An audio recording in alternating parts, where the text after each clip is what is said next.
के दरबार।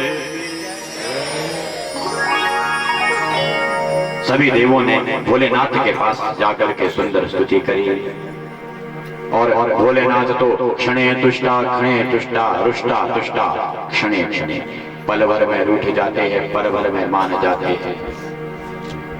और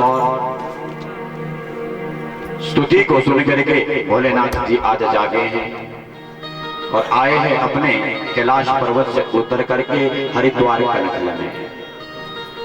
वहां पर देखा यज्ञ तो अस्त व्यस्त है, पूर्णाहुति होती है यजमान के हाथ से। यजमान के हाथ से कहां से पूर्णाहुति होगी?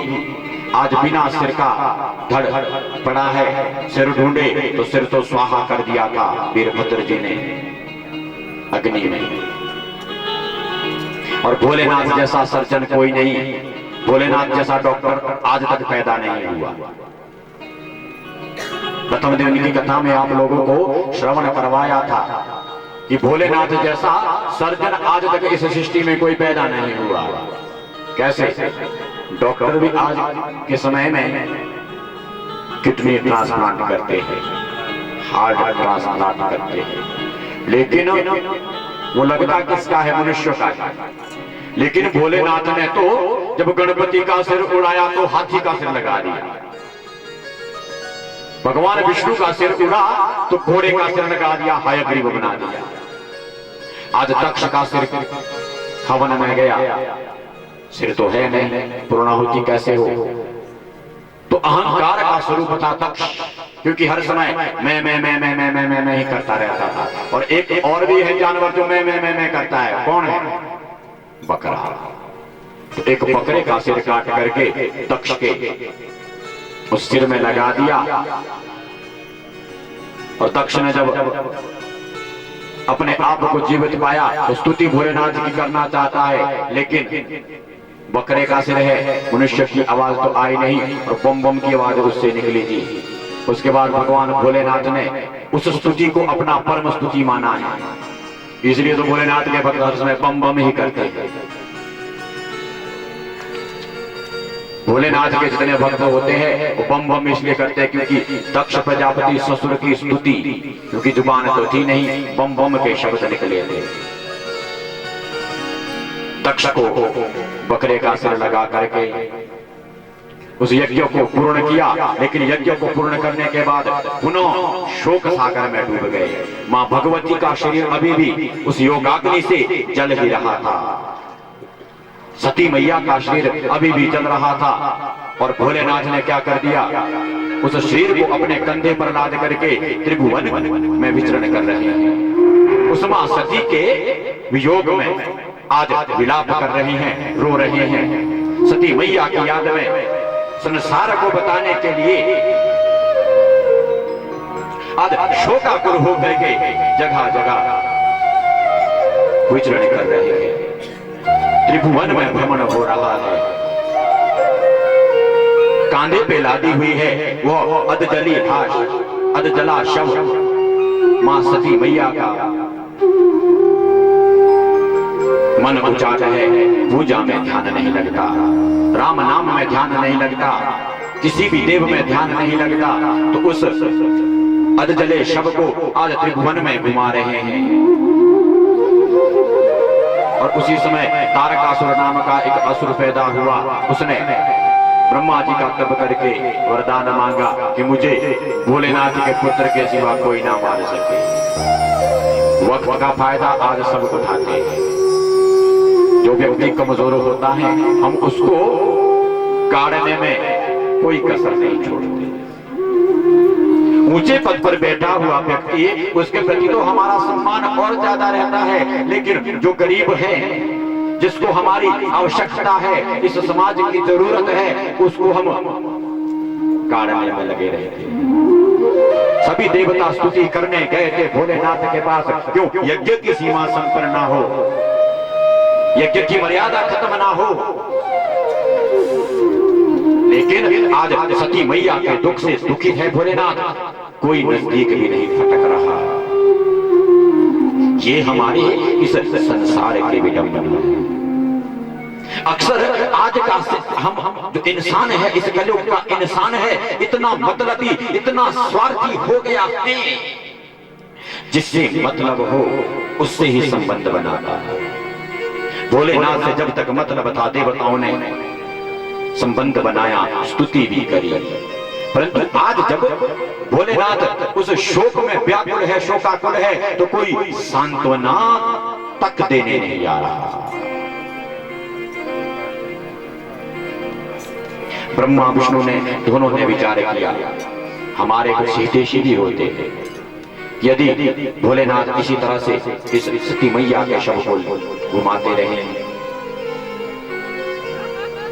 तो तारकासुर का वह दैत्य इतना बलवान हो जाएगा कि देवताओं को भी स्वर्ग से भगा देगा। और हम स्वार्थी कितने हैं, देखिए भोलेनाथ को शोक पड़ा है सती मैया का, तो उसकी सांत्वना देने उनके पास कोई नहीं जा रहा। अब जब तारकासुर नाम का वह असुर पैदा हुआ तो अब फिर ध्यान आया कि भोलेनाथ के पुत्र से बनना है, इसे इसके पास जाना चाहिए। हमारे भी जब मतलब होता है तो हम किसी के भी पैर पड़ जाया करते हैं। उन देवताओं को इतनी शर्म नहीं आई कि पहले तो अपमान किया, बिना भोलेनाथ के यज्ञ में जाए, बिना भोलेनाथ के यज्ञ हमने प्रारंभ किया दक्ष का, और फिर शर्म नहीं आई कि सती मैया का कहा वही हुआ। फिर भी प्रार्थना करने निर्लज की तरह भोलेनाथ के पास गए। अब यहां पर तो डूब मरना चाहिए था कि सांत्वना देने भी हम नहीं जा रहे, लेकिन अपना स्वार्थ सिद्ध करने के लिए आज फिर देवता जा रहे हैं। ये इस कलयुग के प्राणी की गाथा है, भगवान की कथा, हम सबकी व्यथा। सभी ब्रह्मा जी के पास जाते हैं और पूछते हैं कि भोलेनाथ का जल्दी से विवाह करो, लेकिन भोलेनाथ शोकाकुल है और हम सोच किसके रहे विवाह का। लो लो ये है समाज, ये है कुरीति। कहां तो एक व्यक्ति दुखी, उसे सांत्वना दें, कहां हम उससे भी बड़ा दुख देना चाहते हैं। योजना बनाई ब्रह्मा जी और विष्णु ने। अपने सुदर्शन चक्र से भगवान विष्णु ने धीरे धीरे उस अधजले शव के अंग काटना प्रारंभ कर दिया जो कांधे पे है मां सती मैया भोलेनाथ के।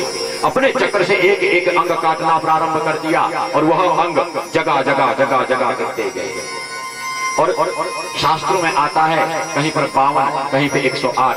देवी भागवत के अनुसार 108 टुकड़े उस शव के किए और वह टुकड़े जहां जहां जहां जहां गिरे हैं वह सब शक्तिपीठ के रूप में बने हैं। और 108 हमारे शक्तिपीठ है। यदि 108 शक्तिपीठ की कथा करनी हो तो दिन भी 108 ही चाहिए। लेकिन फिर इसके मुख्य मुख्य अंश आपको बता दे। प्रथम जो अंश गिरा था, जो प्रथम भाग गिरा था वह नेत्रों का भाग था मां भगवती के, और वाराणसी में जाकर वह गिरा था। और वाराणसी में जाकर के विशालाक्षी नाम उसका पड़ा था। दूसरा अंग गिरा था नैमिषारण्य में, लिंग धारणी नाम उसका पड़ा था। और प्रयागराज में ललिता, दक्षिण मानस में कामुकी और उत्तर मानस में विश्वकामा। इस तरह से 108 शक्तिपीठ बने। ये भारतवर्ष में ही नहीं, कुछ पाकिस्तान में और अफगानिस्तान में भी। 5 हमारे शक्तिपीठ पाकिस्तान में और अफगानिस्तान में। हमारे जो कश्यप ऋषि थे महान, हमारे सृष्टि के रचयिता, जहां से सृष्टि का प्रारंभ हुआ था, उनका आश्रम था कश्मीर। उनकी देवी थी हिंगलाज। हिंगलाज की वह आराधना साधना पूजा किया करते थे। और आज वह मंदिर है कहां? पाकिस्तान में। आज भी वहां उसकी पूजा होती है, लेकिन नन्ही के नाम से। हिंदू की देवी है वह मां भगवती हिंगलाज, जिसकी कश्यप ऋषि पूजा किया करते थे। और श्रीनगर थी देवताओं की जो माता तिथि की राजधानी, जहां पर उसका वास हुआ करता था। और रावलपिंडी जो दैत्यों की माता बनी अदिति, उसका निवास स्थान वहां पर था। तो अनेक प्रकार के 108 शक्तिपीठ पूरे भारतवर्ष से बाहर भी गिरे और कुछ हमारे हिमाचल में भी गिरे। नैन तेरे माने ना देवी, चरण तेरे मां चिंतपूर्णी, गढ़ते राम या जिले कांगड़ी, जोता जल दिए ज्वालामुखी।